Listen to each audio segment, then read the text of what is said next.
Bueno, en este sencillo circuito, que es una muestra típica de los circuitos que se utilizan habitualmente en equipos en placas de refrigeradores, de aire acondicionado, de portones a control remoto, etcétera, vamos a ver cómo opera este circuito.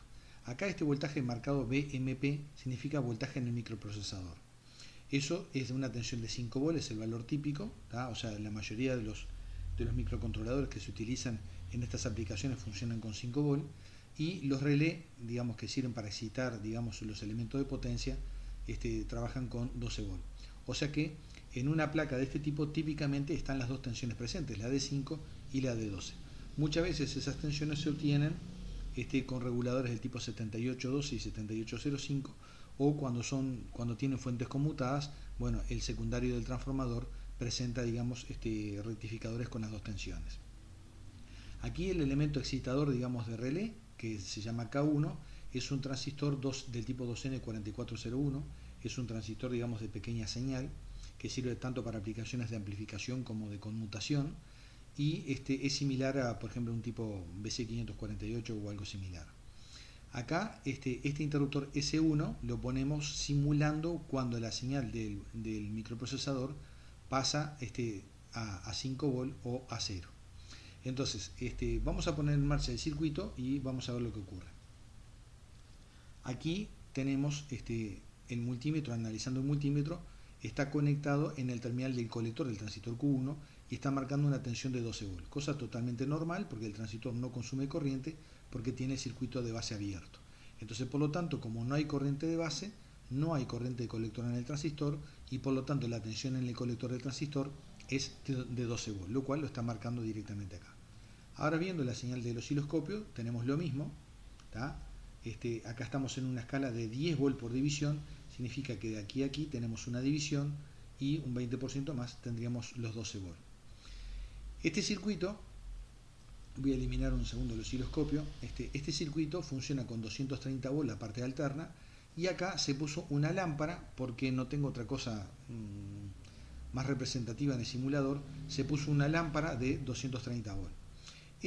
La lámpara de 230 volts también podría ser un motor, por ejemplo, ¿tá? Podría ser un motor de corriente alterna, podría ser, digamos, una electroválvula, por ejemplo, como pasa en los equipos de aire acondicionado, que tiene una electroválvula que funciona con 230 volts, o cualquier otro dispositivo similar, digamos, que sirva para apagar y encender.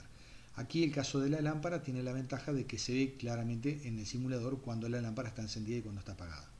Como se puede observar aquí, la lámpara está apagada debido a que el interruptor S1 está abierto. Cuando S1 está abierto, significa que el voltaje a la salida del microprocesador en este terminal está en 5 volts. Cuando el interruptor S1 está abierto, habría 0 volts a la salida del microprocesador. Entonces ahora vamos de vuelta a poner el osciloscopio, ¿tá? Y cerramos el interruptor S1. Bueno, al cerrar el interruptor S1 se ven varias cosas.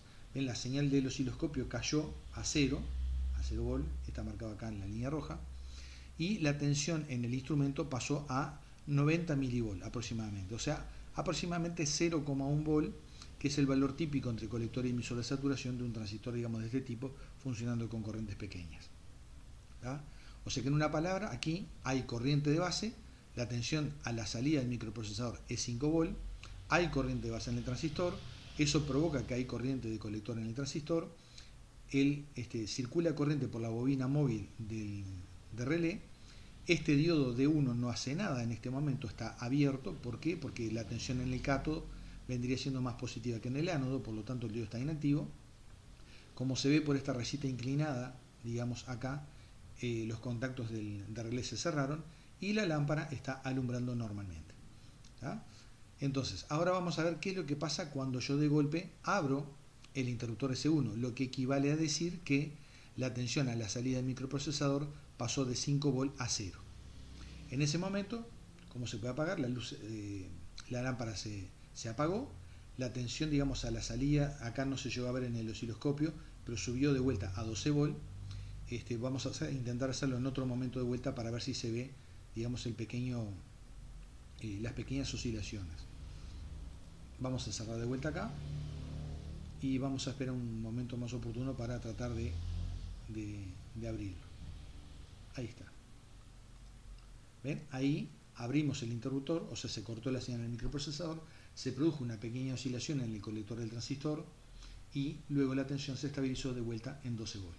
Evidentemente que la lámpara se apagó porque los contactos de relé K1 están abiertos. Ven que ahora no aparece la rayita inclinada en este punto. La tensión continua en el colector, marcada por el tester, viene siendo 12 volts como era de esperarse. O sea que el funcionamiento es muy sencillo, pero es un circuito típico, más allá de los valores y los componentes que pueda haber, pero es un circuito típico de aplicación en placas de aire acondicionado, de lavarropas, de portones a control remoto, etcétera. Cualquier cantidad de aplicaciones tiene este circuito. Lo movemos una vez más, cerramos el interruptor, ven que acá la señal en el colector cayó a 0, ¿tá? Vamos a dejarlo que recomience vuelta en la pantalla para abrirlo.